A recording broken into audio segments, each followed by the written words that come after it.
Alipurduar junction দিনরাত ট্রেনের শব্দ, স্টেশনের কাছে শক্তি বন্দনা। এক ট্রেন চালকের হাতে ছিন্নমস্তা কালীর প্রতিষ্ঠা।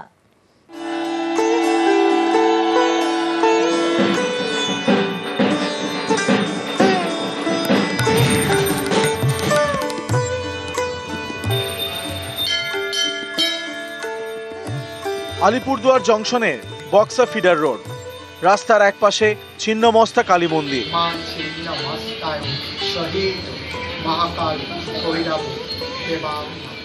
এক সময় আলিপুরদুয়ার ডিভিশনের ট্রেন চালক ছিলেন তিলক বাহাদুর ছেত্রী। তিনি ছিন্নমস্তা কালী মূর্তির প্রতিষ্ঠা করেন।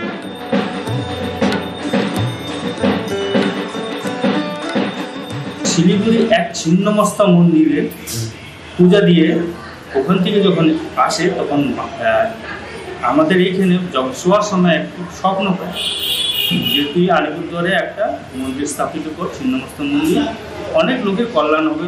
তারপরে বাবা কোনো রকম করে এক দুইজন বন্ধু বান্ধব জোগাড় করে ছাপড়া দিয়ে একটি মন্দির স্থাপিত করেছিল।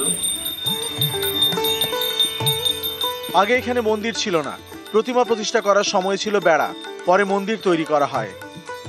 3 টাইম পূজা হয়, সকালবেলা যখন 7:30টার দিকে একটা হয়, 7:30 থেকে 8টার দিকে হয়, আর একটা হয় 11:30 থেকে 12:30 একটা পর্যন্ত, আর সন্ধ্যাবেলায় 7:30 থেকে 7:30 পৌনে 8টা পর্যন্ত। অমাবস্যা পূর্ণিমাতে রাত্রিবেলা ভোগ হয়, দুপুরবেলা ভোগ হয়।